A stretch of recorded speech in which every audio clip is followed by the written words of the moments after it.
नमस्कार, स्वागत है आप सभी का आज की इस क्लास के अंदर।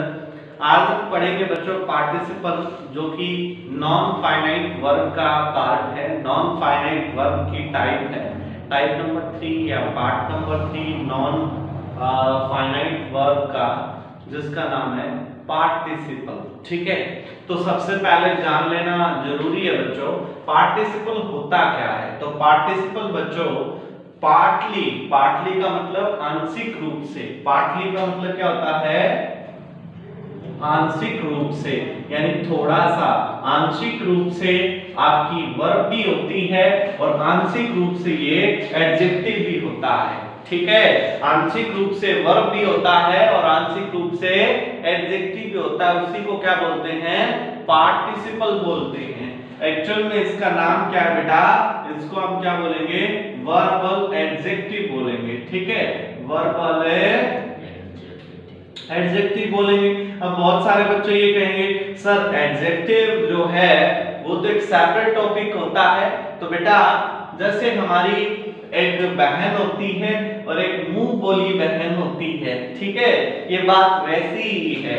ये कैसी बहन है हमारी, मुंह बोली बहन है।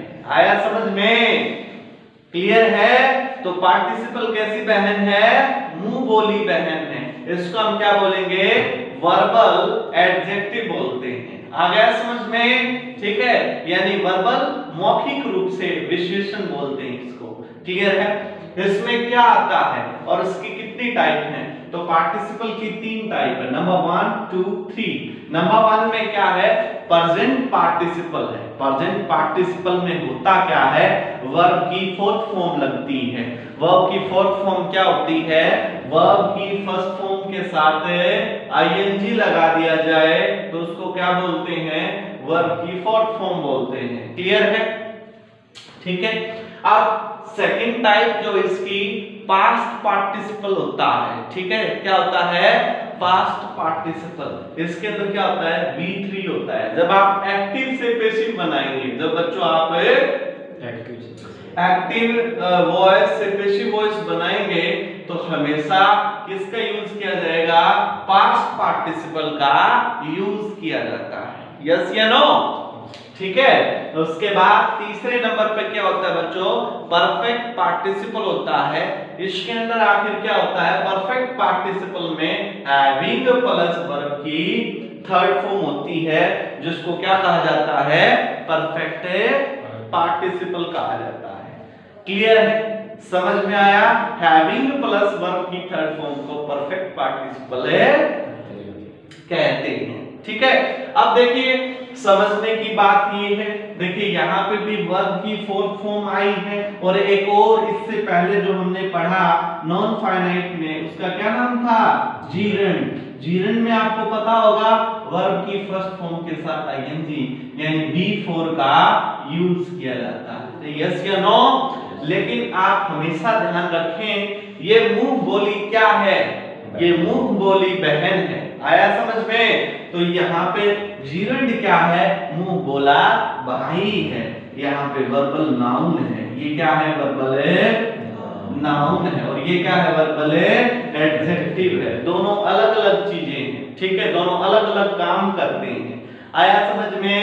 बहन का अलग रोल होता है और भाई का जिंदगी में अलग रोल होता है। ये मुंह बोला भाई है और ये मुंह बोली बहन है। क्लियर है।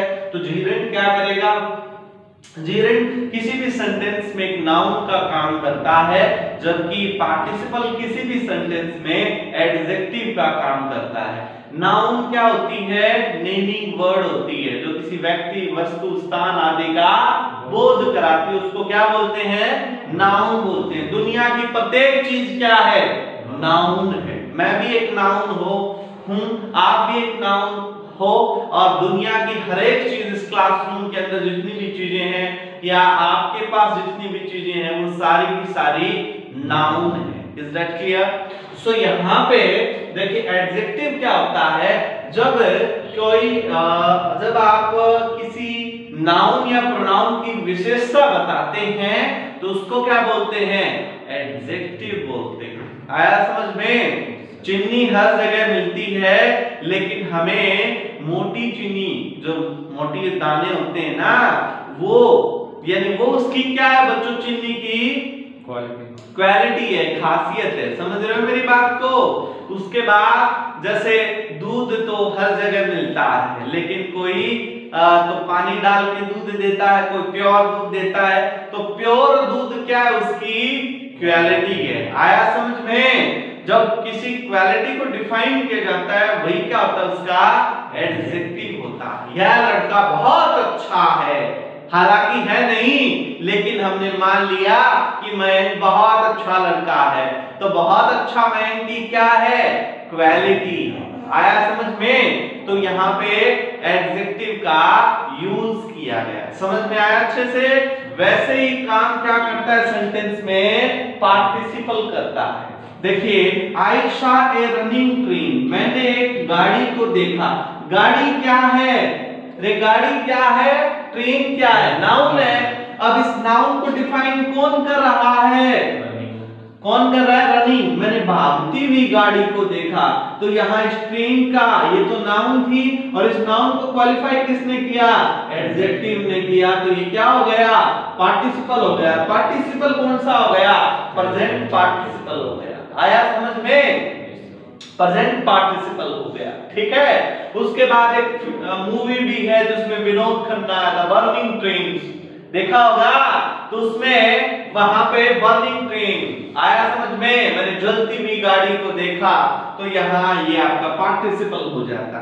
अब जीरेंड और पार्टिसिपल में मैंने बताया कि क्या फर्क है दोनों में। अब देखिए, एक सेंटेंस तुम्हें जीरेंड का करके दिखा रहा हूं यहाँ। ये देखिए, आई लाइक ड्राइविंग, मुझे गाड़ी चलाना पसंद है। ड्राइविंग क्या है यहाँ पे, नाउन है। ड्राइविंग क्या है, नाउन है। क्लियर है? उसके बाद I have valid driving licence. अब ये यहाँ पे देखिए, लाइसेंस तो क्या हो गया, नाउन, और ड्राइविंग क्या हो गया, एडजेक्टिव हो गया। ड्राइविंग क्या हो गया, एडजेक्टिव हो गया, यानी वर्बल एडजेक्टिव हो गया, पार्टिसिपल हो गया। मेरे पास एक वैध ड्राइविंग लाइसेंस है, तो यहाँ पे पार्टिसिपल का यूज किया गया है। क्लियर? समझ में आया? अब पार्टिसिपल कैसे बनाएं, क्या कुछ करें, तो लिखिए, कुछ रूल्स आपको लिखवा रहा हूं, कुछ महत्वपूर्ण चीजें हैं, ये समझ में आ गया होगा। आज इस टॉपिक को पूरा जो है इसका दी एंड करेंगे, और आज इसकी डंके की चोट पर आज इस टॉपिक को क्लियर करवाएंगे इसी वीडियो के अंदर, इसी क्लास के अंदर। तो देखिए, क्या पॉइंट्स आपको ध्यान में रखने हैं प्रेजेंट पार्टिसिपल्स बनाते समय। तो मेन पॉइंट्स क्या हैं, एक बार लिखिए जल्दी से आप। यदि किसी वर्ड के अंत में, यदि किसी वर्ब के अंत में आई ई हो, क्या हो, आई ई हो, आई ई को हटा दो, आई को क्या कर दो, हटा दो। ठीक है, और उसकी जगह क्या लगा दो, ठीक है, आई ई को हटा के उसको वाई में बदल के आईएनजी लगा दो। वाई में उसको चेंज करो, वाई में इसको चेंज करो, और इसके साथ क्या लगा दो, आईएनजी लगा दो। आ गया समझ में? ये आपको ध्यान में रखना है। एग्जाम्पल है जैसे डाई, क्या है, डाई। तो डाई में आई ई को हटाना है, तो इसमें D Y I N G क्या हो गया, इसका डाइंग। ठीक है, इसका पार्टिसिपल क्या बना, डाइंग। आई तो रिमूव करना है, आई की जगह वाई लगाना, वाई ऐड करके आईएनजी जोड़ दिया। अब दूसरा पॉइंट क्या है, यदि किसी वर्ब के अंत में ई हो, ठीक है, यदि किसी वर्ब के अंत में ई हो, तो ई को हटा दो और आईएनजी लगा दो, आईएनजी लगा दो। जैसे है कम, तो कम का पार्टिसिपल बनाओगे तो क्या बनेगा, कमिंग। क्लियर है? ठीक है, कम का क्या बना, कमिंग। ठीक है, उसके बाद यदि किसी वर्ब के अंत में कोई कॉन्सोनेंट था, उसके पहले कोई शॉर्ट फाउल हो, ठीक है, तो आप क्या करोगे, लास्ट लेटर को डबल करके आईएनजी जोड़ देंगे। अगला पॉइंट क्या है, यदि किसी वर्ड के अंत में कोई कॉन्सोनेंट हो, किसी भी वर्ड के अंत में कोई कॉन्सोनेंट हो, ठीक है, तो लास्ट वाले लेटर को आप जैसे पुट है, तो लास्ट वाले लेटर को डबल कर दो और आईएनजी लगा दो, जैसे पुट, तो क्या बन जाएगा पार्टिसिपल पुटिंग। ठीक है, आया समझ में? क्या बन जाएगा? पुटिंग। ओके, अब जैसे रन है तो रनिंग, आया समझ में? ठीक है, उसके बाद ये एक खास बात बताता हूं आपको, ये डाई होती है, डाई बालों के करने की होती है।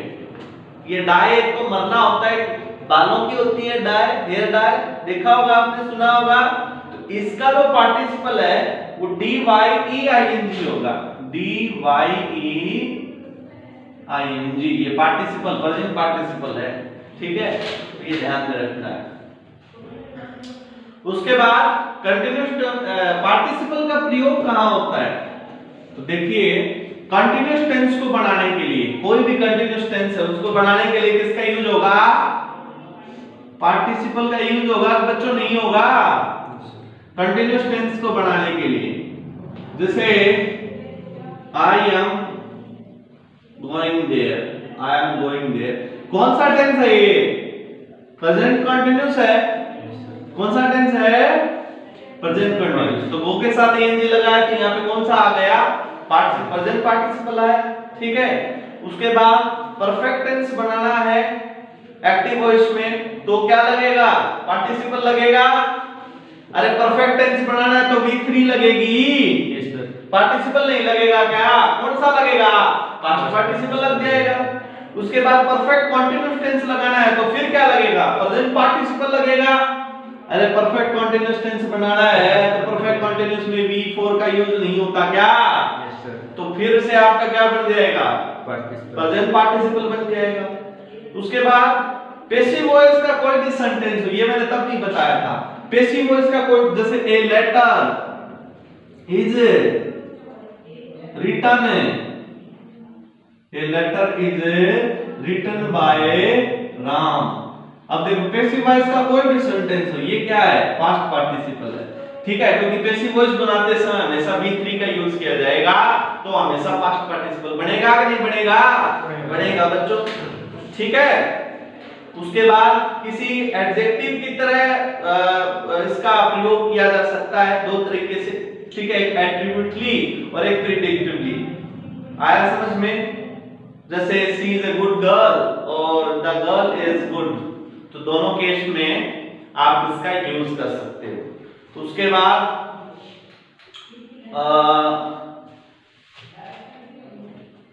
नॉमिनेट एब्सोल्यूट बनाने के लिए, क्या बनाने के लिए?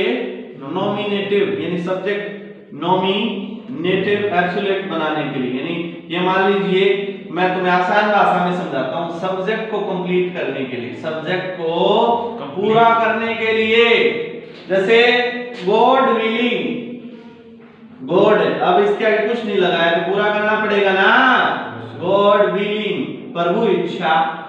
ठीक है, आया समझ में? ओके, उसके बाद प्रेजेंट पार्टिसिपल का प्रयोग जो है वो एडवर्ब्स की तरह भी किया जा सकता है, जैसे कम रनिंग, कम रनिंग, तो यहाँ पे प्रेजेंट पार्टिसिपल का यूज कैसे हो रहा है? एज एन एडवर्ब हो रहा है। देखो कैसे, कमिंग से आना, रनिंग मतलब है दौड़ते हुए। तो एडवर्ब क्या होती है?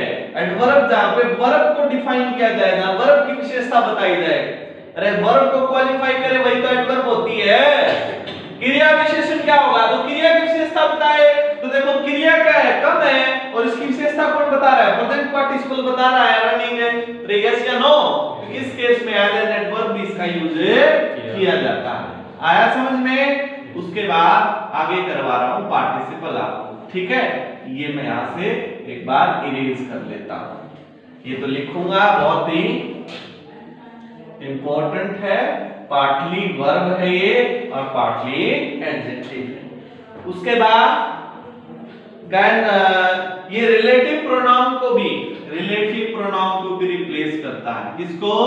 रिलेटिव प्रोनाउन को प्रेजेंट पार्टिसिपल रिप्लेस करता है। किस प्रकार से? जैसे आपका सेंटेंस है the woman sitting here is noble. The woman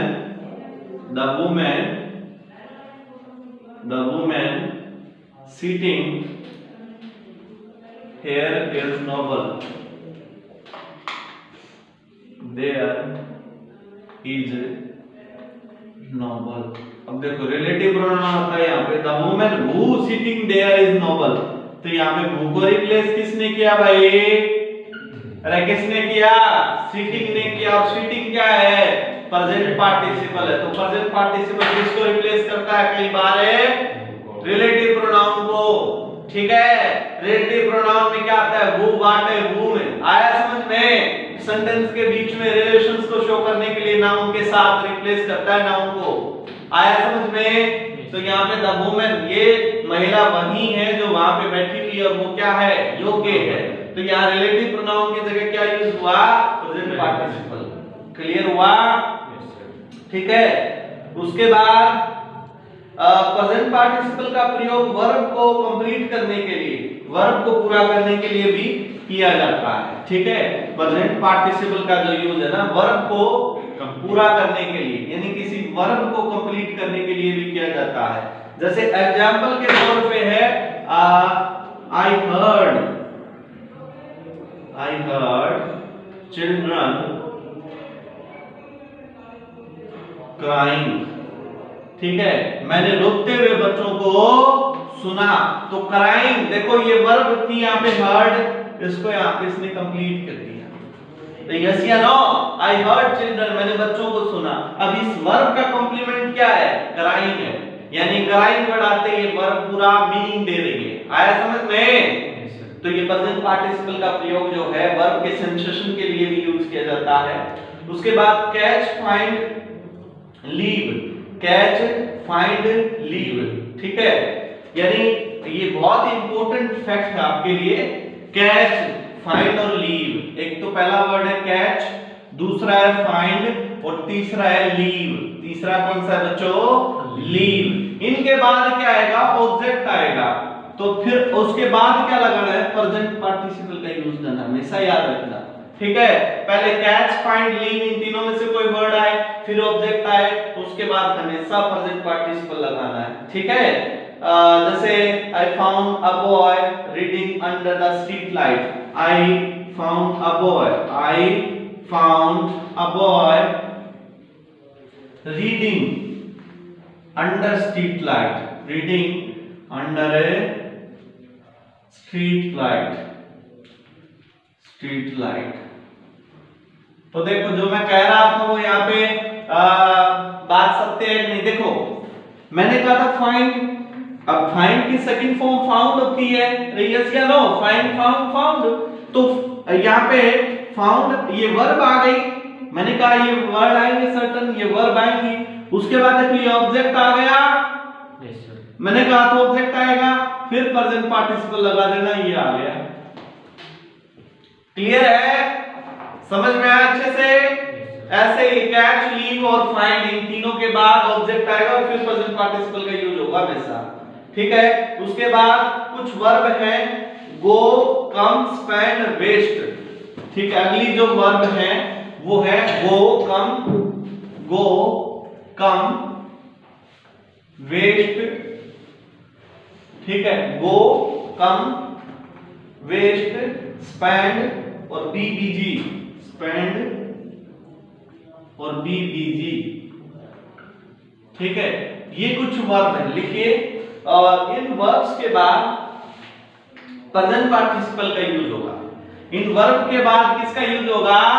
present participle का यूज होगा। ठीक है, क्लियर है? ओके, इन वर्ब्स के बाद प्रेजेंट पार्टिसिपल का यूज होगा। फाइन। उसके बाद नेक्स्ट जो है आगे, अब हमें क्या करना है? कम, गो, कम, वेस्ट, स्पेंड, बीबीजी। ठीक है, बीबीजी इन वर्ब्स के बाद प्रेजेंट पार्टिसिपल का यूज होगा। ठीक है, जैसे है they wasted a whole afternoon cleaning the room. They wasted a whole afternoon whole afternoon, ठीक है, they wasted a whole afternoon cleaning the room, cleaning the room, ठीक है। तो देखिए वेस्टेड आया और उसके बाद ये आपका प्रेजेंट पार्टिसिपल आएगा ही आएगा ऐसे सेंटेंस में, तो ये हमेशा ध्यान रखना है आपको, क्लियर है। उसके बाद एक प्रेजेंट पार्टिसिपल जो है हमेशा रिप्लेस करेगा सबऑर्डिनेट क्लास को। ये इरेज कर दूं, यहां से लिख लिया, यहां से स्क्रीनशॉट भी ले सकते हो तुम लोग, ठीक है। अभी जो है आगे लिखवा रहा हूं, यही आज मैंने सेंटर पॉइंट बनाया हुआ है। रिप्लेस करेगा कौन सा प्रेजेंट पार्टिसिपल, किसको रिप्लेस करेगा, सबऑर्डिनेट क्लास को रिप्लेस करेगा। किसको, सबऑर्डिनेट क्लास को रिप्लेस करेगा, ठीक है। जैसे यहाँ पे सेंटेंस है, it being a rainy day, it being a rainy day, a rainy day, comma लगा के देखिए। अब we have decided not to go anywhere, we have decided not to go anywhere। अब ये आपका सेंटेंस है यहाँ पे, तो देखिए इसने रिप्लेस किया सबऑर्डिनेट क्लास को। सबऑर्डिनेट क्लास में क्या सेंटेंस आता, अरे since it is a rainy day, since it is a rainy day we have decided not to go anywhere. तो देखो सबऑर्डिनेट क्लास रिप्लेस हो गई किससे, प्रेजेंट पार्टिसिपल से, ये बीइंग आ गया है यहाँ पे। It being a rainy day, we have decided not to go anywhere। यानी सबऑर्डिनेट क्लास को रिप्लेस करता है कौन, प्रेजेंट पार्टिसिपल, क्लियर है। अब मेन क्लास को भी रिप्लेस करता है, ये तो सबऑर्डिनेट क्लास की मैं बात कर रहा था। अब ये मेन क्लास जो होती है ना, मेन क्लास, उसको भी रिप्लेस करता है, उसको भी रिप्लेस करने का काम करता है। जैसे अब आपका सेंटेंस है यहाँ पे, he went away, he smiled, ये सेंटेंस है, he went away, he went away, he smiled, he smiled। तो देखिए बहुत आसान है, ये आपके मेन क्लास है दोनों। तो इसका देखो he went away, अब इस स्माइल को दोबारा लिखने की क्या जरूरत है, he went away smiling कर दो ना, बन गया आपका सेंटेंस। यस या नो, मेन क्लास को रिप्लेस कर दिया इसने, he went away smiling।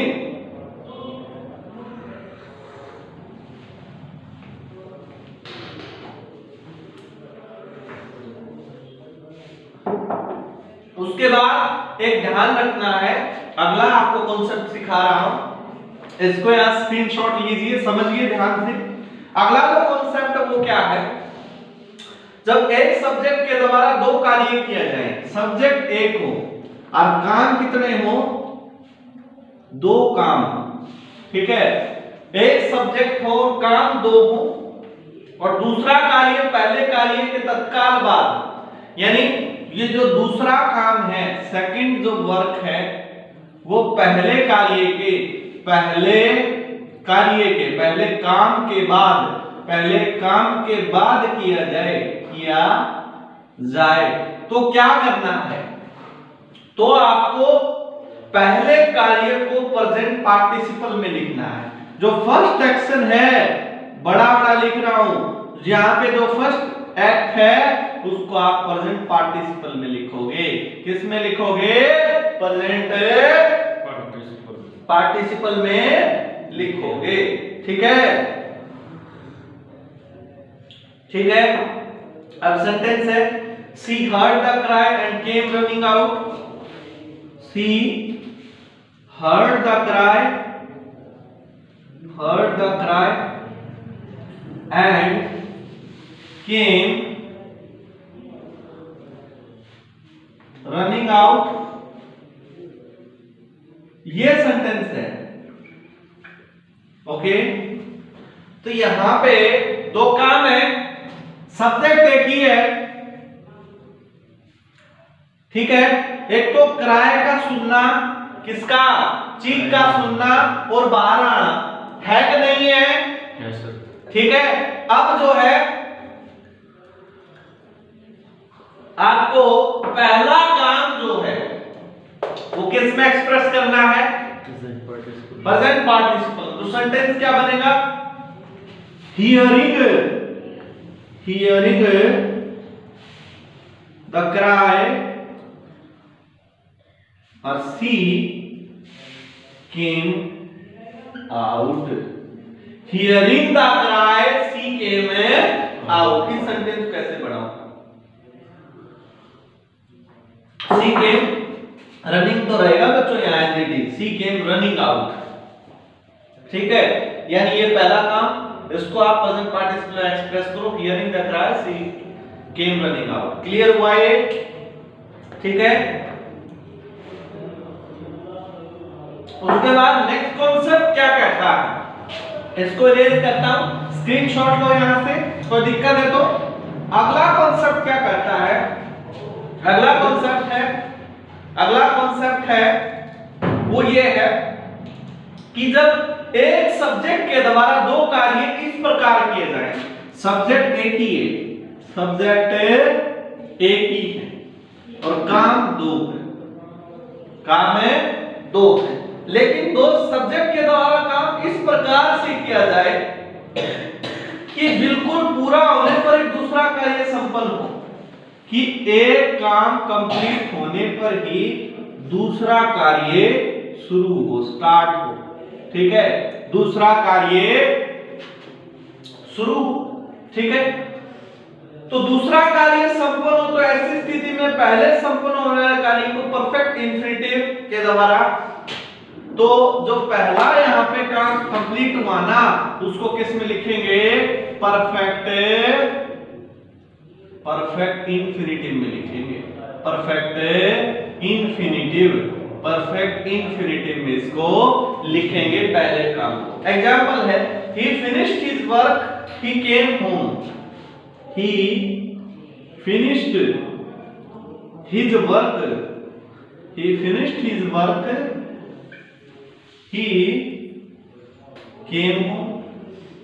came home. ये है यहाँ पे, ठीक है। तो यहाँ पे having finished क्या लिखोगे? having finished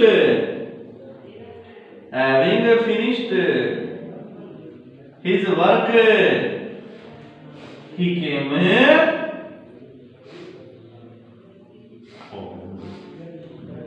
came home. देखो ये रहा आपका परफेक्ट। बताया था हैविंग प्लस वर्ब की थर्ड फॉर्म आती है। देखो हैविंग प्लस वर्ब की थर्ड फॉर्म आ रही है, यस या नो? क्या बताया था? एक सब्जेक्ट के द्वारा दो काम हो, सब्जेक्ट एक ही है, एक तो काम जो है वो काम को कंप्लीट करना है और दूसरा घटाना है, यस या नो? उसके बाद मैंने बताया कि पहला कार्य कंप्लीट होने के बाद ही दूसरा स्टार्ट हो। पहले अपना काम फिनिश करेगा, फिर ही क्या करेगा? घर आएगा। घर आया तो आप क्या करना है? पहले जो कंप्लीट हुए काम के साथ क्या यूज करोगे? परफेक्ट इंफिनिटिव का, यानी परफेक्ट पार्टिसिपल का प्रयोग करोगे। आ गया समझ में? क्लियर है? उसके बाद कॉन्सेप्ट नंबर नेक्स्ट। अब देखिए यह सेंटेंस एक ऐसे, ये जो सेंटेंसेस हैं वो ऐसा इंप्रेशन देते हैं जैसे लंच का प्लेट हाथ में लेकर वह बाहर गया। फॉर एग्जाम्पल, कि लंच का प्लेट लेकर वह बाहर गया। इसलिए यहां यह कहना ज्यादा बढ़िया होगा कि मतलब हम ये कहना बहुत ज्यादा बढ़िया होगा कि लंच का प्लेट लेकर बाहर गया। इसका मतलब उसने इससे पहले लॉन्च करने की पूरी तैयारी कर ली थी, यानी पहला काम कंप्लीट हुआ, उसके बाद ही दूसरा कार्य शुरू हुआ। तो ये हमेशा ध्यान रखना है, ठीक है। तो पार्टिसिपल का प्रयोग सामान्यतः एडजेक्टिव की तरह ही होता है, ये बात तो मैं पहले बता चुका हूं आपको। तो प्रेजेंट पार्टिसिपल जो है और पास्ट पार्टिसिपल जो है या परफेक्ट पार्टिसिपल जो है, उनका मीनिंग जो है वो लगभग एक जैसा ही है, ठीक है, क्योंकि सारे के सारे क्या हैं? अरे सारे के सारे क्या हैं? वर्बल एडजेक्टिव है। अरे सारे के सारे क्या हैं? Verbal adjective. Verbal adjective. The rising sun, तो राइजिंग सन, उगता हुआ सूरज कौन सा है? प्रेजेंट पार्टिसिपल हुआ। अब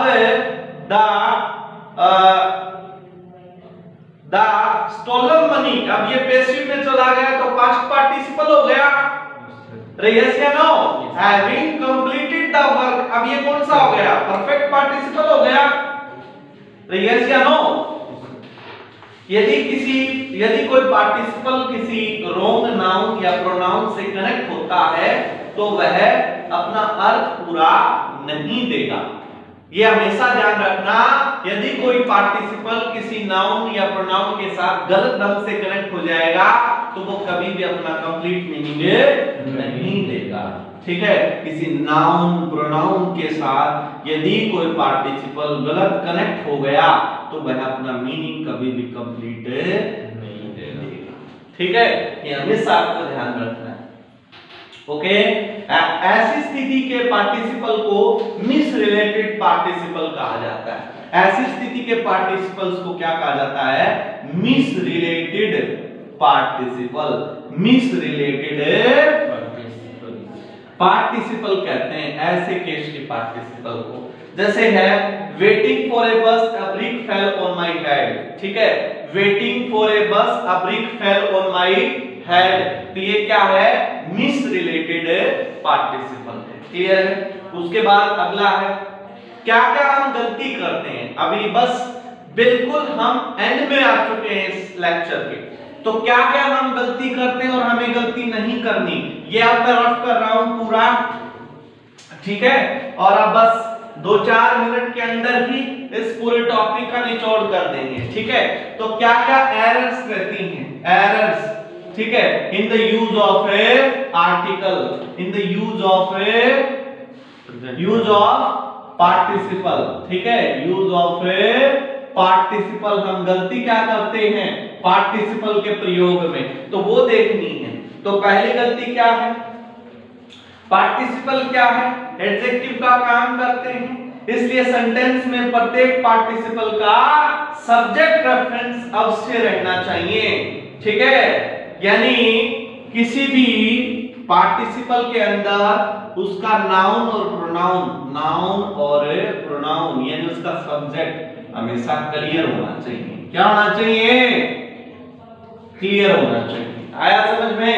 स्पष्ट होना चाहिए वो, जिसको इसे क्वालिफाई करना है, यानी जो भी पार्टिसिपल को वह क्वालिफाई करता है वो बहुत क्रिस्टल क्लियर होना चाहिए उसके लिए। आया समझ में? ठीक है। ये ऐसा नहीं होने पर सेंटेंस में error of miss relative participle आएगा ही आएगा, जिससे पहले मैं बात कर रहा था। तो ये गलती कभी भी नहीं करनी। जो नाउन प्रोनाउन को यह क्वालिफाई कर रहा है वह सही ढंग से क्लियरली सेंटेंस के अंदर मेंशन होना चाहिए, नहीं तो दिक्कतें करेगा ही करेगा पार्टिसिपल। समझ में आई मेरी बात?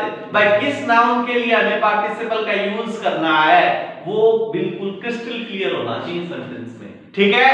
उसके बाद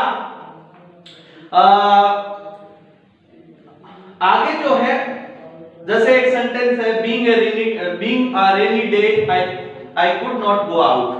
Being a rainy day I could not go out. अब आपका ये सेंटेंस है being a rainy day I couldn't go out। इस सेंटेंस में क्या है? being पार्टिसिपल है। पता है आपको कौन सा पार्टिसिपल है?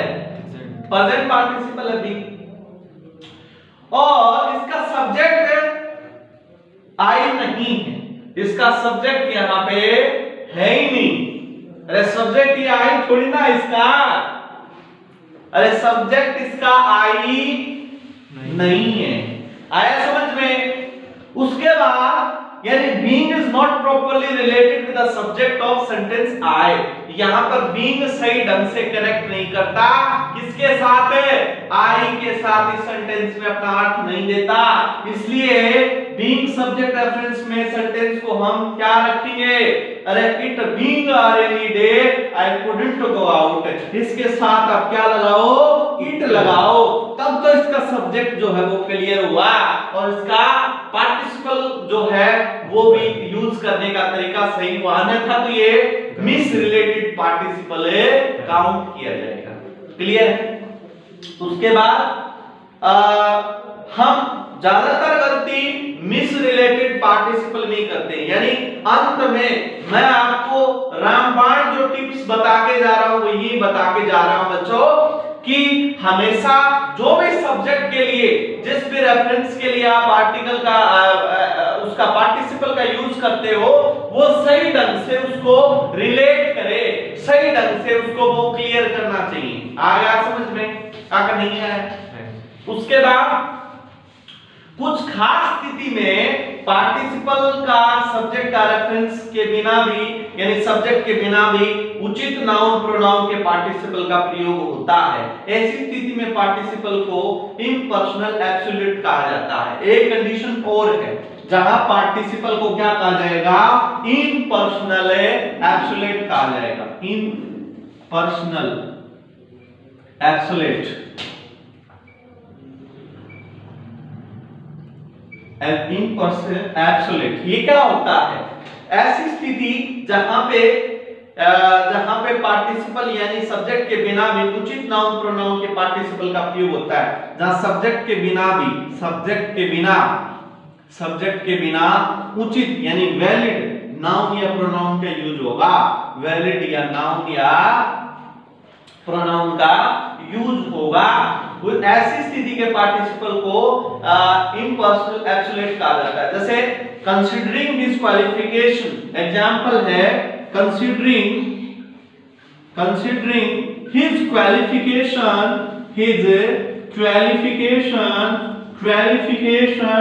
Considering his qualification. देखिए अभी तक यहाँ पे कोई भी क्या नहीं आया? सब्जेक्ट नहीं आया। ध्यान में देने वाली बात है, यहाँ कोई सब्जेक्ट नहीं आया अभी तक। Considering his qualification he should have got a job earlier. He should have got a job. He should have got a job earlier. Got a job earlier, ठीक है। कंसीडरिंग हिज क्वालिफिकेशन, तो देखिए यहाँ पे बच्चों कोई भी क्या नहीं दे रखा? सब्जेक्ट नहीं दे रखा, लेकिन फिर भी यह वैलिड है। यहाँ पे पार्टिसिपल का प्रयोग है, प्रेजेंट पार्टिसिपल का। क्यों? क्योंकि यहाँ पर बिना सब्जेक्ट के नाउन प्रोनाउन को सही ढंग से यहाँ पे क्या कर रहा है? ये रेफरेंस दे रहा है। इसी कारण इसको क्या बोलते हैं? इम्पर्सनल एब्सोल्यूट बोलते हैं। क्लियर है? ओके। उसके बाद लास्ट में जब यहाँ पार्टिसिपल जो है आपका सही ढंग से रेफर कर रहा है, कभी-कभी सेंटेंस में पार्टिसिपल अंडरस्टूड रहता है। लास्ट में करा रहा हूं, कभी-कभी सेंटेंस में यानी कभी-कभी वाक्यों में पार्टिसिपल क्या रहता है? पार्टिसिपल अंडरस्टूड रहता है। क्या रहता है? पार्टिसिपल अंडरस्टूड रहेगा। अंडरस्टूड रहेगा, यानी आप अपने आप समझ जाओगे कि यहाँ पे सही पार्टिसिपल क्या है। ठीक है? ओके। जैसे एक सेंटेंस है लास्ट में, meeting over we went out for a walk. ठीक है? अभी यहाँ पे करवा रहा हूं meeting over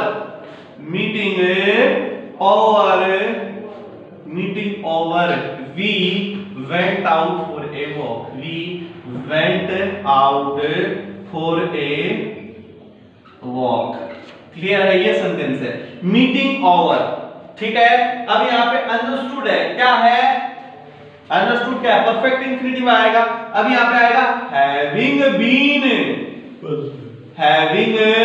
been, meeting having been over, अरे बीच में अंडरस्टूड है ये, meeting having been over, we went out for a walk, यहाँ पे अंडरस्टूड है आपका पार्टिसिपल, ये यस या नो, पार्टिसिपल से रिलेटेड सारी थ्योरी आपकी इस लेक्चर के अंदर क्लियर हो गई। आशा उम्मीद करता हूं कि आपको लेक्चर बहुत पसंद आया होगा।